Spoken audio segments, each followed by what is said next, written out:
Play sit and go tournaments 24/7 only on Ace 2-3. This game involves an element of financial risk and may be addictive. Please play responsibly and at your own risk. आज कालपासून जी दृश्य अफगाणिस्तानामधनं बाहेर येत आहेत ती दृश्य पाहिल्यानंतर सगळ्यांच्या काळजाचा ठोका चुकलाय. कारण तालिबान्यांनी कब्जा केलाय राजधानी काबूलमध्ये. लोक जीव वाचवण्यासाठी अक्षरशः आटापिटा करत असल्याचं चित्र आज समोर आलंय आणि विश्वास बसणार नाही अशी दृश्य सध्या अफगाणिस्तानामधनं समोर येत आहेत. जर माझ्या मागची ही दृश्य तुम्ही बघत असाल तर असहाय्य या शब्दाचा काय अर्थ आहे तो आज अफगाणिस्तानामधली ही दृश्य बघून आपल्याला कळेल. विमान आहे त्याच्यामध्ये चढण्यासाठी अक्षरशः जीवाचं रान केलं लोकांनी आणि जेव्हा चढता आलं नाही विमानामध्ये त्यावेळेस पात्यांच्या खोबणीमध्ये आश्रय घेतला.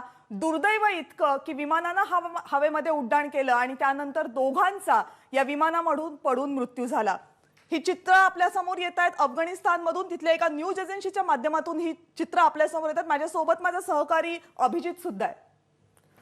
कविता, ही अत्यंत धक्कादायक चित्र आहे. जर आपण आता ही आताची जी दृश्य आपण टीव्हीच्या स्क्रीनवरती पाहतो आहोत ही दृश्य आहेत एखाद्या एसटी स्टँडची वाटावीत अशी ही दृश्य आहेत. ही दृश्य आहेत काबूल एअरपोर्टची, जे की आंतरराष्ट्रीय विमानतळ आहे काबूल एअरपोर्ट. आणि तिथे जीवाच्या आकांतानं लोक देशाच्या बाहेर जाण्यासाठी प्रयत्न करतायत.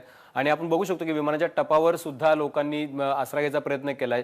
लोकांना प्रवेश मिळत नाहीये, त्यांना बाहेर जायचं आहे. आता तालिबानचं राज्य आलेलं आहे आणि तालिबानचं ज्यावेळेला राज्य आपल्या देशामध्ये आलेलं आहे त्यावेळेला आपल्याला इथं राहणं मुश्किल होईल. ज्या पद्धतीचं गेल्या 20 वर्षापूर्वी तालिबानने इथं सत्ता गाजवली होती त्या काळातली तो काळ जो ज्या लोकांनी बघितलेला आहे किंवा ती जी रिजाईम जी याला बघितलेली आहे त्या लोकांची आत्ताची अवस्था जी आहे ती असहाय्य आहेत, हतबल आहेत आणि जीवाच्या आकांतानं देश सोडण्यासाठीची ही पळापळ आहे.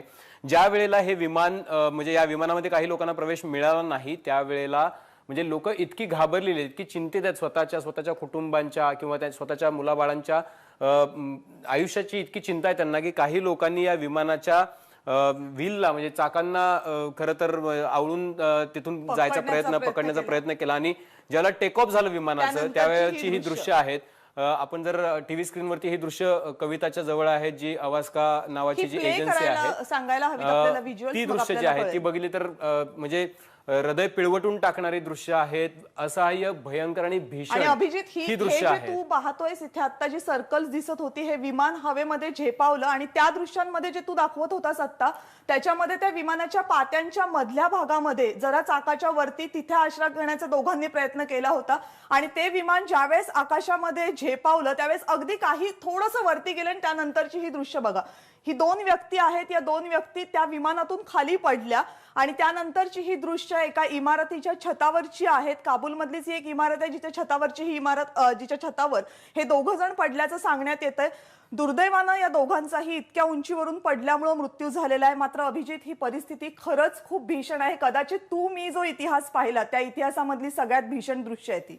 जे आपण म्हणजे जगातल्या सगळ्या लोकशाही राज्यांमध्ये किंवा एकूणच प्लॅनेटवरती ज्याला आपण बोलतो त्याला human life is above all असं आपण म्हणतो की माणसाचं आयुष्य हे सर्वात वरती आहे, त्यानंतर सगळं येतं.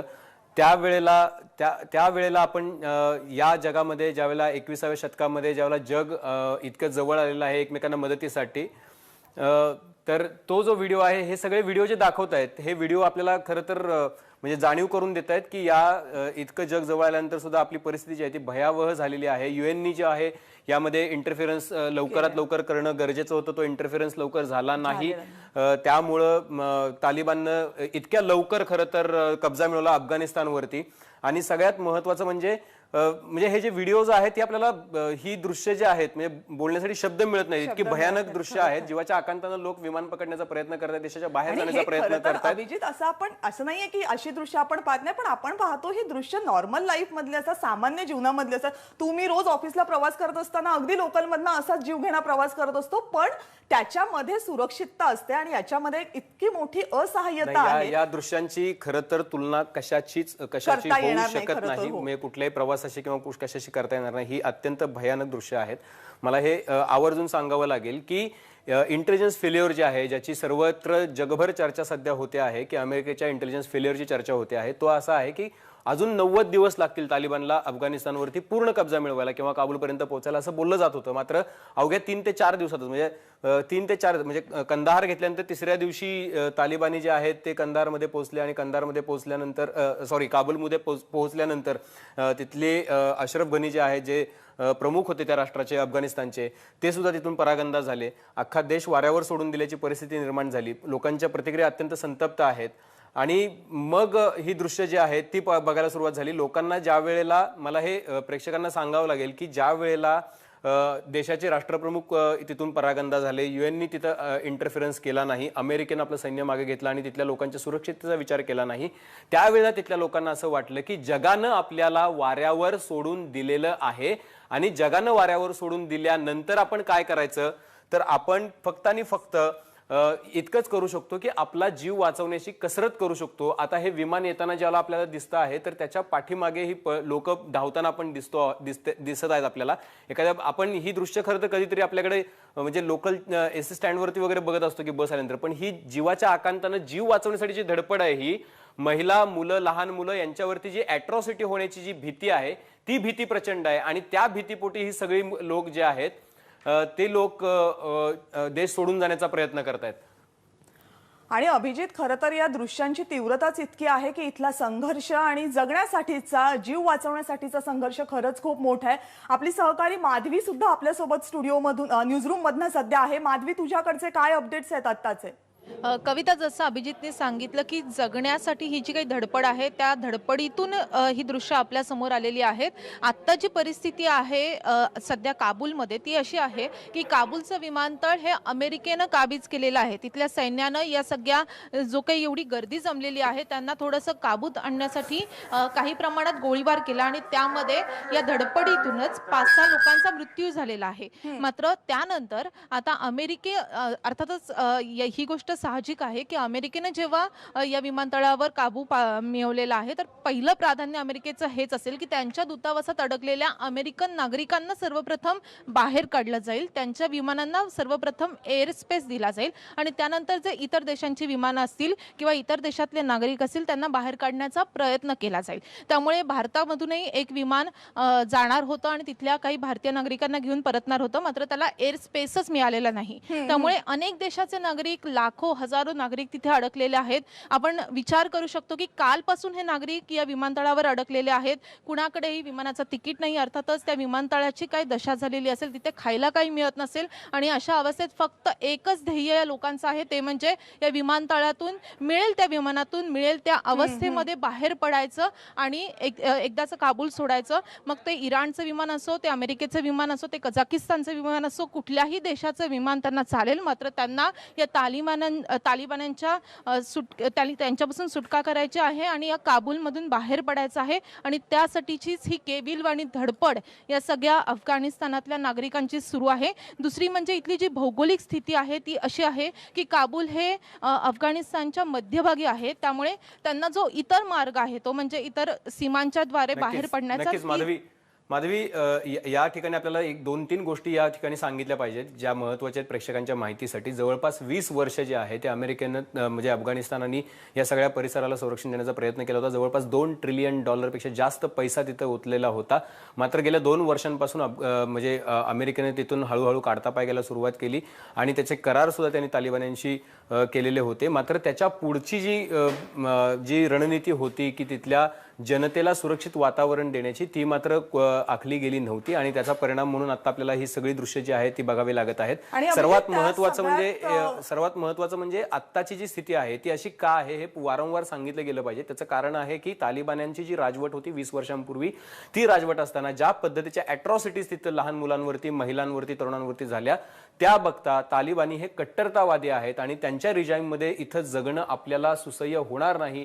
ते आपल्यासाठी उत्तम आयुष्य देऊ शकत नाहीत, आपल्या पुढच्या पिढ्यांना ते उत्तम आयुष्य देऊ शकत नाहीत याची खात्री जी आहे ती त्या लोकांना आहे. त्यांना कुठल्याही स्थितीत तालिबानी लोकांसोबत किंवा तालिबानी प्रशासनासोबत आपण सुरक्षित आहोत असं वाटत नाही. त्यामुळं देश सोडून जाण्यासाठीची ही सगळी धावपळ आहे.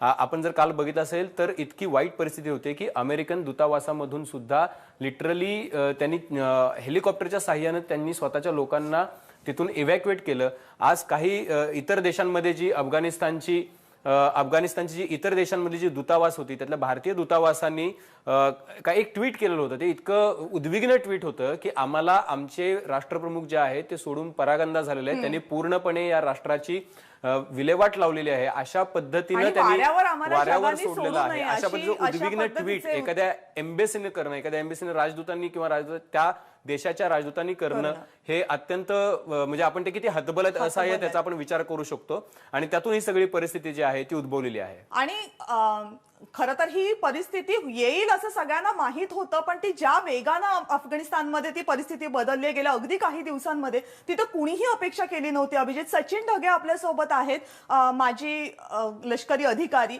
सचिन ढगेची जी दृश्य आपण जी पाहतोय स्क्रीनवर, मला कल्पना आहे की तुमच्यासमोर सुद्धा स्क्रीन असेल आणि तुम्ही ती दृश्य पाहिली असेल. काही माणसं विमानातनं प्रवास करण्याचा प्रयत्न करतायत, विमानात प्रवेश मिळाला नाही, त्यामुळे चाकाच्या वर मिळेल तिथे खोबडीमध्ये घुसून त्यांनी प्रवास करण्याचा प्रयत्न केला. दुर्दैवानं विमान हवेमध्ये झेपावलं आणि ही माणसं खाली आली. अक्षरशः असहाय्य अशी म्हणावी अशी परिस्थिती. अफगाणिस्तानामधनं जे जे व्हिज्युअल्स आता जगासमोर येत आहेत ते सगळे व्हिज्युअल हीच परिस्थिती सांगतायत. पुढे काय वाढून ठेवलंय हा प्रश्न आता अवघ्या जगासमोर आहे. अत्यंत भयानक, विदारक आणि चीड आणणारं अशा प्रकारचं हे चित्र आहे. आता मी मागच्या 5-10 मिनिटांमध्ये तुमचंही विश्लेषण मी या ठिकाणी ऐकत होतो. म्हणजे 21व्या शतकामध्ये आपण आहोत. आमच्यासारखे लोक वेगवेगळ्या चॅनल्सवर जे आहे, मला आठवतं काही दिवसांपूर्वी स्पेस टुरिझमशी रिलेटेड जे आहे त्या ठिकाणी मी विश्लेषण करत होतो. म्हणजे याच जगात आपण स्पेस टुरिझम विषयी जे आहे चर्चा करतो आणि दुसरीकडे आपण अशा प्रकारची परिस्थिती पाहतोय की जीव वाचवण्यासाठी तिथल्या लोकांना कुठल्याही परिस्थितीला ते सामोरे जायला त्या ठिकाणी तयार आहेत. यामध्ये सगळ्यात महत्वाचा मुद्दा आहे की या लोकांनी असं का त्या ठिकाणी केलं असेल. कारण ज्या प्रकारची तालिबानची राजवट त्या ठिकाणी आहे, ज्या प्रकारचं क्रूरतापूर्ण अशा प्रकारचं बिहेवियर त्यांचं नेहमीच राहिलेलं आहे, तर 100% त्यांचा जीव जाणार, 100% त्यांच्यावर जे आहेत अतोनात अत्याचार होणार हे ठरलेलं आहे.